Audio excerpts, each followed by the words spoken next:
Meu Jesus, tu és bom pra mim. Seus exemplos de amor falam alto, enfim.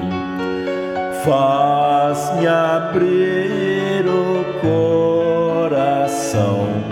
Caminhar junto a ti é uma bênção.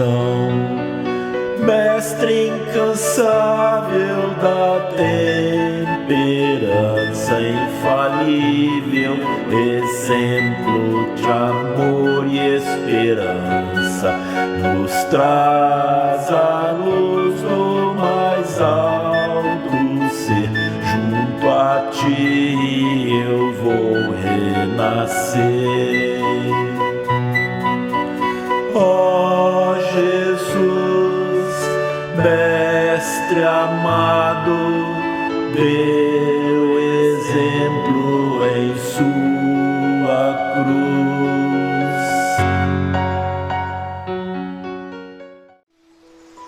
Bom dia, boa tarde, boa noite a todos vocês que estão nos assistindo.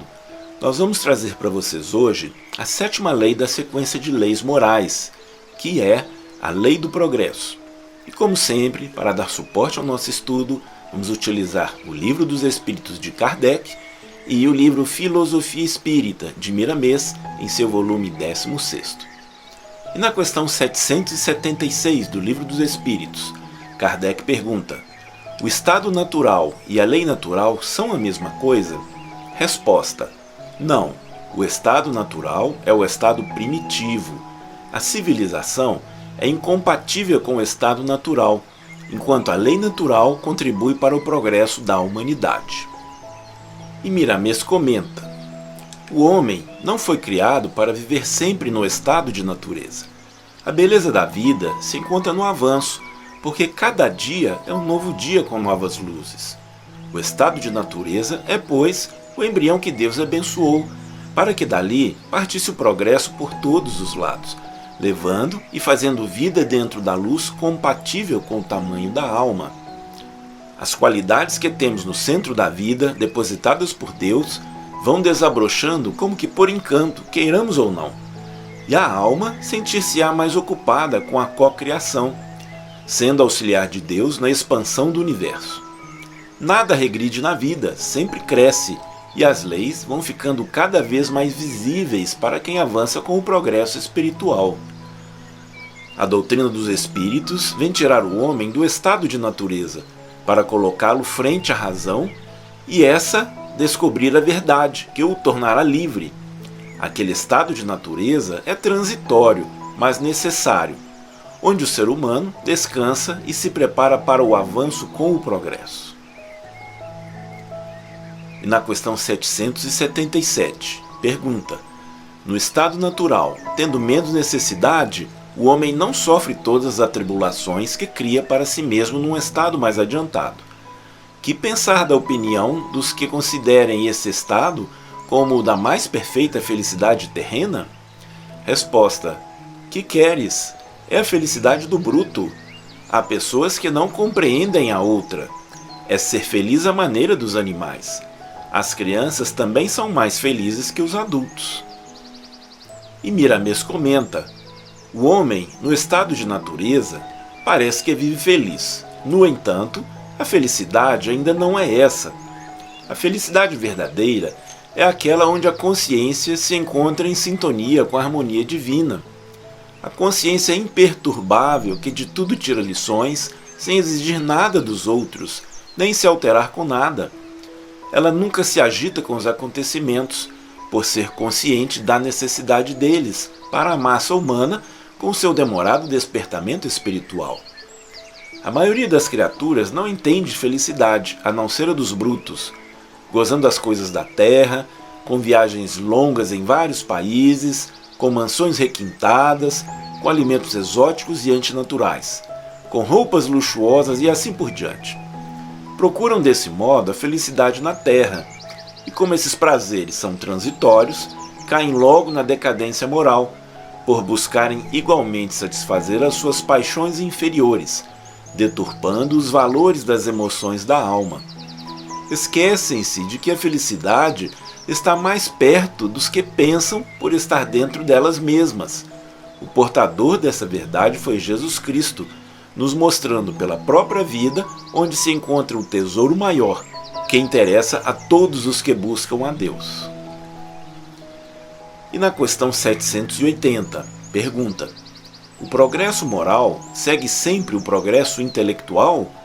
Resposta: é a sua consequência, mas não o segue sempre imediatamente. E Kardec continua perguntando: como o progresso intelectual pode conduzir ao progresso moral? Resposta: dando a compreensão do bem e do mal, pois então o homem pode escolher. O desenvolvimento do livre-arbítrio segue-se ao desenvolvimento da inteligência e aumenta a responsabilidade do homem pelos seus atos. E Kardec pergunta ainda mais uma vez: como se explica então que os povos mais esclarecidos sejam frequentemente os mais pervertidos? Resposta: o progresso completo é o alvo a atingir, mas os povos, como os indivíduos, não chegam a ele senão passo a passo. Até que tenham desenvolvido o senso moral, eles podem servir-se da inteligência para fazer o mal. A moral e a inteligência são duas forças que não se equilibram senão com o tempo. E Miramês comenta: é no sentido de promover a elevação moral que a doutrina dos espíritos veio com o objetivo de educar e instruir. Instruir é bem mais fácil do que educar.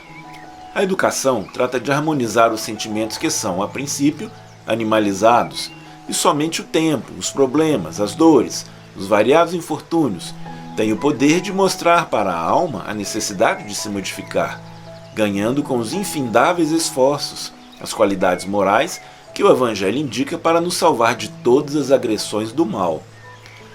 É muito bom saber, todavia, quando esse saber é disciplinado pelo amor, é bem melhor e capaz de nos elevar para a libertação espiritual. O homem que somente se instrui, sem se interessar pela moral, está correndo perigo, visto poder acontecer em seus caminhos desastres morais. As paixões inferiores passam a comandar seu destino, e os olhos perdem a visão das leis naturais, dos direitos alheios e até onde podem chegar com seus próprios direitos. Quem somente se instrui não se interessa em ajudar aos semelhantes, a não ser para mostrar que é bom e caridoso, buscando sempre motivos de ganhar mais com a vaidade que se veste de muitas roupagens. O progresso deve atingir todas as qualidades morais e espirituais, e, certamente, o físico. Quando o saber estava se distanciando do conhecimento da verdade, Deus disse um basta, por amor às criaturas da terra, e enviou o outro Consolador, para instruir verdadeiramente os seres humanos acerca das coisas espirituais, e a doutrina espírita chegou como um sol na direção do Cristo, como amparo às criaturas. O orgulho e o egoísmo se encontravam nas escolas, mandando e dirigindo os povos de maneira agressiva, mas a luz começou a espancar as trevas, e eis aí o que está acontecendo. Jesus novamente no seio dos povos, sendo lembrado, falado, recordado, para depois chegar e ficar visível nos corações, pela força da vivência, salvando o mundo. E na questão 783, pergunta: o aperfeiçoamento da humanidade segue sempre uma marcha progressiva e lenta? Resposta: há o progresso regular e lento, que resulta da força das coisas, mas quando um povo não avança bastante rápido, Deus lhe provoca de tempos em tempos um abalo físico ou moral que o transforma. E Miramês comenta: existe o aperfeiçoamento natural e progressivo, estendendo a toda a criação de Deus. Ele é lento para que o homem possa participar na evolução sua e de tudo o que o cerca. A parte dos seres humanos deve ser acionada por eles, no equilíbrio que a vida lhes mostra. Aí, o bom senso deve imperar em todos os corações que a luz da verdade já começa a iluminar. A ciência já sabe das transformações naturais que se operam na matéria, sem que a mão do homem possa interferir. Esse é o progresso natural da vida, que vem de Deus pelos canais do tempo. O homem pode ajudar ou apressar esse progresso, e deve fazê-lo quando o objetivo é para o bem da humanidade. Os homens avançam no progresso científico em demasia. No entanto, o progresso moral se nos parece lento. Para que haja equilíbrio, é preciso que os dois se ajustem na mesma velocidade, para que as forças se intercruzem no ritmo do amor e da verdade. Quando estão fora do nível uma da outra, aparecem os flagelos, as catástrofes, as pestes e a fome. O desequilíbrio se reflete na própria natureza física, mostrando que uma força deve esperar pela outra, para a paz de todas as criaturas. E na questão 785, pergunta: qual é o maior obstáculo ao progresso? Resposta: o orgulho e o egoísmo. Quero referir-me ao progresso moral, porque o intelectual avança sempre. Este aparece, aliás, à primeira vista, duplicar a intensidade daqueles vícios, desenvolvendo a ambição e o amor das riquezas, que por sua vez incitam o homem às pesquisas que lhe esclarecem o espírito. É assim que tudo se relaciona no mundo moral como no físico, e que do próprio mal pode sair o bem, mas desse estado de coisas durará apenas algum tempo. Modificar-se-á à medida que o homem compreender melhor que, além do gozo dos bens terrenos, existe uma felicidade infinitamente maior e infinitamente mais durável. E Miramês comenta: o progresso moral tem sido atingido pelo orgulho e pelo egoísmo, estas duas forças das sombras, mas nunca interrompem sua marcha, por ser ela a força do próprio Criador. E lutar contra o Senhor é perder tempo. Por vezes, a marcha do progresso pode tornar-se mais lenta, pelos entraves criados pelos homens que ignoram a verdade. Todavia, quando se faz necessário, o progresso moral quebra todos os obstáculos, desata todos os nós com que quiseram amarrá-lo, e feixes de luzes desimpedem todos os caminhos por processos variados, como flagelos, fome, guerras e ainda mais, pelo anjo da dor. O progresso intelectual vem sempre primeiro pelos seus oferecimentos imediatistas, e os seres humanos, no estágio em que se encontram, são levados para o conforto exterior, que é o mais fácil, por não querer renúncia.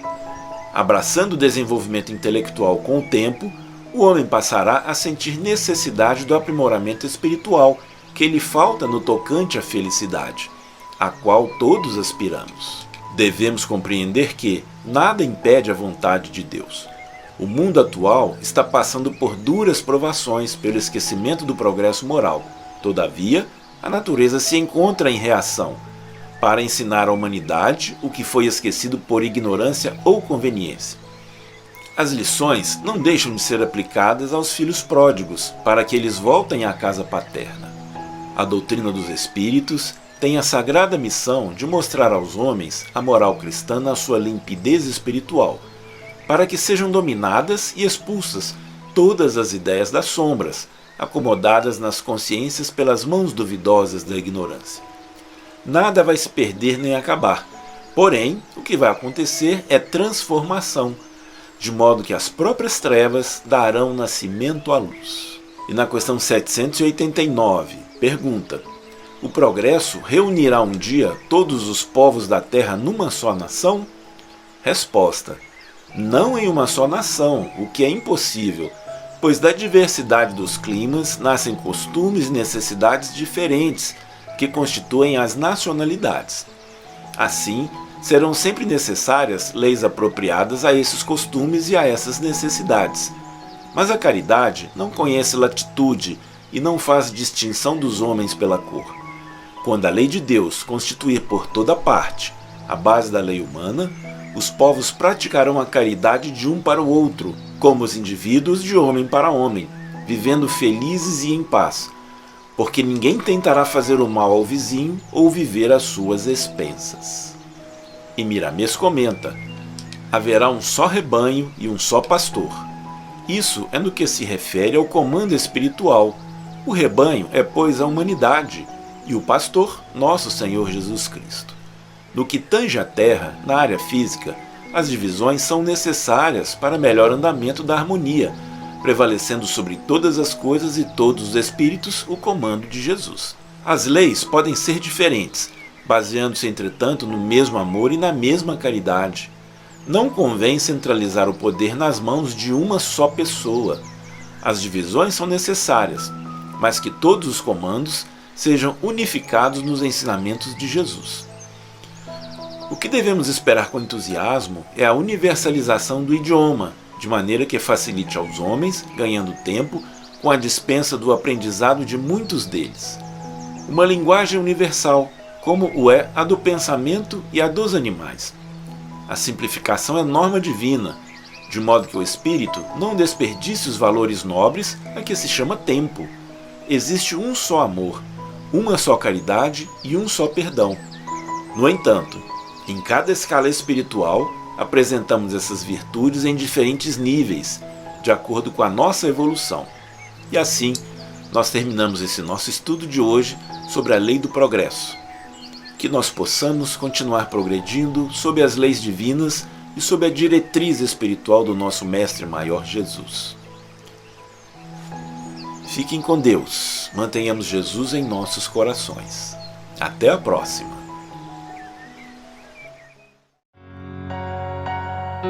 És caminho,